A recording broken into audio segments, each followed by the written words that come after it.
Welcome to another episode of the Heavy Bassix interview series. Today we will be interviewing Unwell from Wellington. How's it going, bro?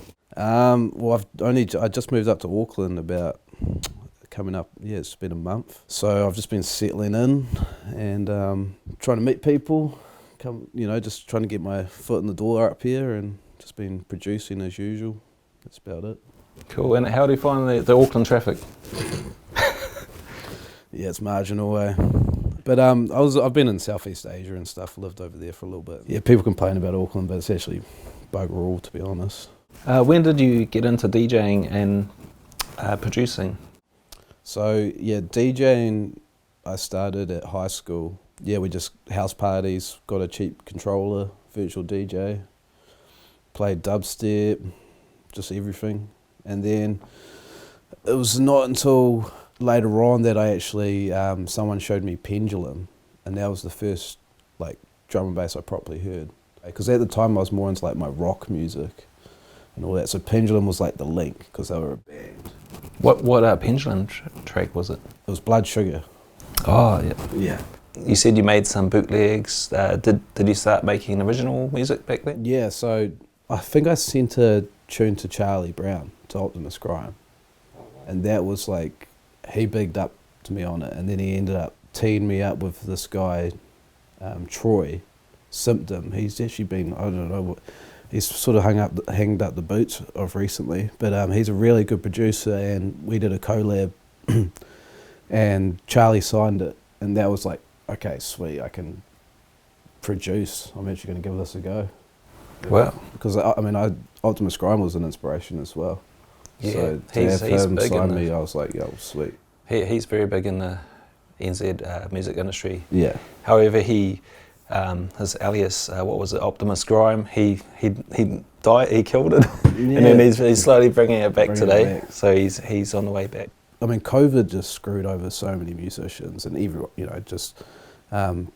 but I was getting sort of more gig opportunities and talking to people overseas than here, so I was what am I doing in New Zealand? And I was getting a bit, but it's coming around. I think the scene's sort of waking up, and I think they're actually going to help promote and expose the producers, because there's a lot of us here that don't just produce, we're actually good DJs as well and have good selection. Yeah, I guess drum and bass and dubstep have always been in the underground. It's never been mainstream. However, since I think 2017, drum and bass is it's mainstream in New Zealand. It's still not mainstream, because if you look at a global perspective, it's still not a necessarily big genre. That's why it kind of pees me off that. Personally, I think a lot of people here think they're superstars, but it's you're only a superstar in New Zealand. Yeah, there's been some breakthrough artists that have managed to go mainstream in drum and bass and dubstep. But they all seem to creep back into the mainstream. I hate the word. Yes. It's such a yuck word.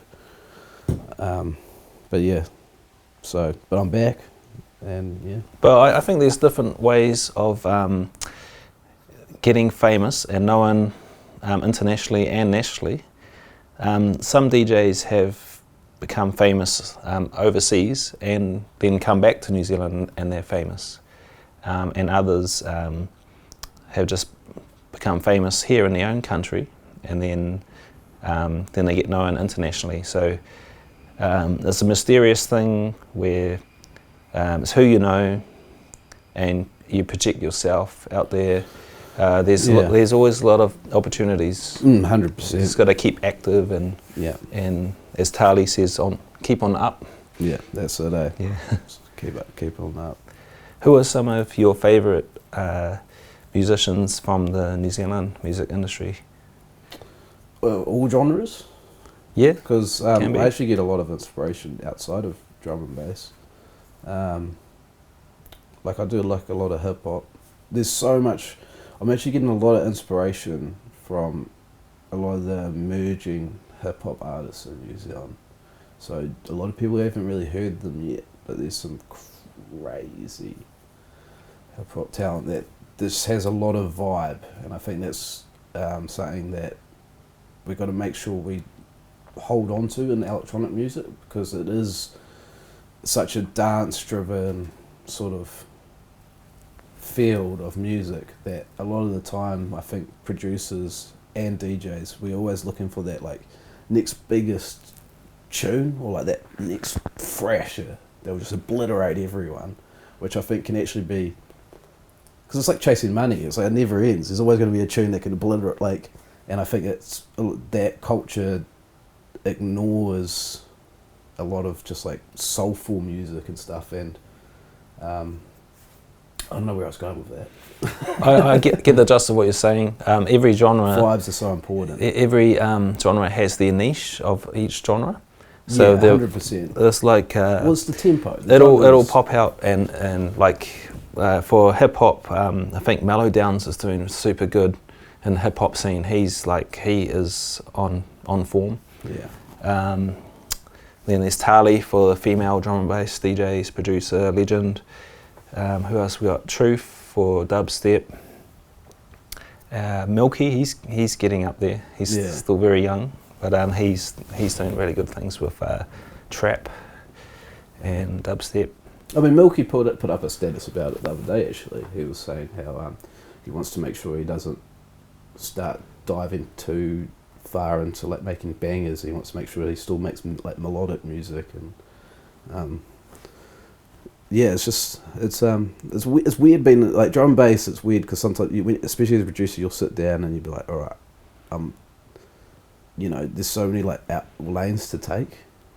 Like you can make like a soulful, liquidy, jungly bit. Oh, it's so vast and broad. Yeah. Like, how do you even start a song? You know? Yeah, for sure. Where do you start, and where does the inspiration come from when you start on a blank computer screen? My main inspiration comes from trying to express feelings or emotions or ideas, like knowledge, that we struggle to project and express in this reality.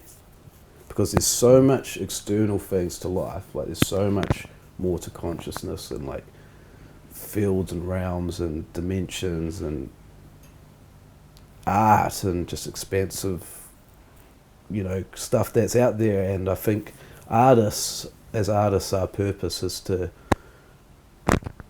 bring that to the world, like show people that. So when my main inspiration for a song is when I'm not in the ego. So what kind of style do you classify your music, and do you only do D&B, or what other genres? So I feel like I've been sort of put into a pigeonhole of being drum bass only of recently. Well, because that's what I've been making and that's what I've been DJing. But I'm starting to, I want to branch out and I want to be just like a beat producer DJ. So it's just everything.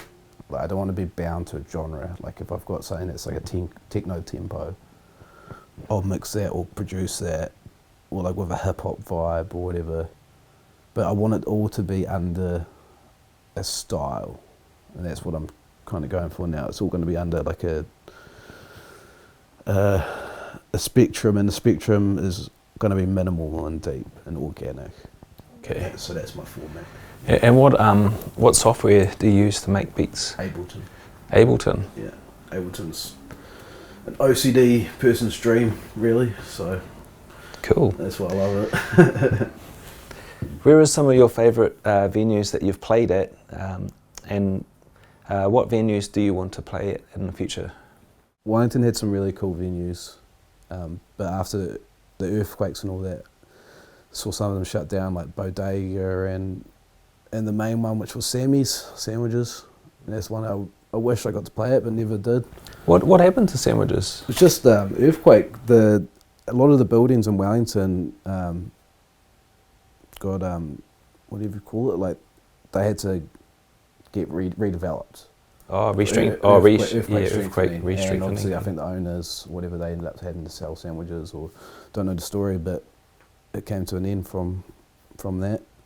I remember they used to have drum and bass events at Indigo Bar. Yep. Yeah. And I think that became Laundry. Oh, Laundry. Laundry's really cool. Laundry's probably actually my favourite from Wellington, yeah. How did you come up with your DJ name? It's like I was trying to find something that no one else had. That was like the main thing. I was like, okay, no one else can have this name. That's the idea, really. That's what you want. And I was like, oh well, if I want to make sick music, I'll put it under a name, Unwell. Unwell, yeah. And voila. I just stuck with it. Yeah. I think it's quite an effective name, actually. Yeah, cool. Yeah. I did see one of your mates. I was chatting to one of your mates at Nectar Bar. Yeah. And he was saying that they've got a vinyl press down in South Island. Do you know? Really? Do you know I thought about there was that? one up here. It was your mate that we met at Nectar. Yeah, Hamish. Yeah. Yeah. He's a vinyl nerd. There's some serious potential there. Like we could, if someone can work out a plan for us DJs. He was making DJs. there's a lot of EPs and LPs from all genres in New Zealand music that haven't been pressed.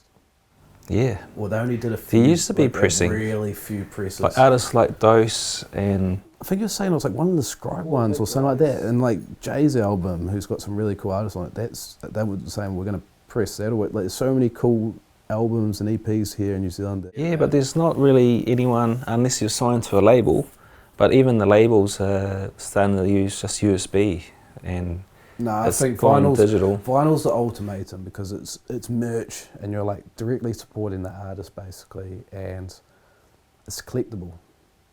If someone comes around to your place and they're like, "Hey, do you want?" And you're like, "Hey, do you want to see my music collection?" Oh, it's you pull out a USB. It's like, sentimental. It's not the same as like going, "Here's my music vinyl's collection." You got a way whole better, wall in my opinion. of vinyl, you know. But yeah, we need to tap into that vinyl 100%. pressing down in South Island, wherever it is. 100%. Have you got any events or any tunes coming out in the near future? No, I can say. I mean, I did some. Right, it's called Counterpoint. Counterpoint. In Portugal. Yeah. Oh wow. Like deep spectrum rollers, sort of more, but with like heavy hitting drums, kind of jungly. So it's got that like metal heads touch. So like on their roster they have like Acid Lab and like Amos and stuff like that. Yeah. Yeah. Cool. Yeah. So I'm just working on that at the moment, working on the album, taking my time. I gave myself a deadline, but then I was like, you know what, nah, screw it. If this takes me 10 years, I don't care. I want this to be like just a ultimate body of work, like a legacy. Just as long as you get it done, man. Yeah, that's it. Honestly, I'm not phased. I'm thinking of that meme where the DJ's a skeleton and he's still near the computer. They'd be Straight that guy. up, man. No, that's all part of the fun of it. Like I'm enjoying the process of making that at the moment. And then I've got quite a few collabs that I can talk about, but like me and Paige have been working together quite a bit. Paige Julia. Oh, cool. Or starting to. And then me and AV, do you know AV?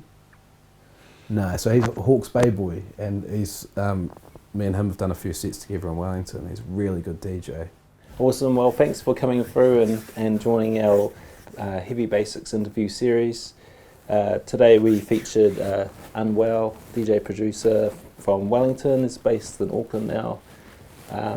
Stay tuned for our next Heavy Bassix interview. Big thanks to music.net.nz for supporting our Heavy Bassix interview series.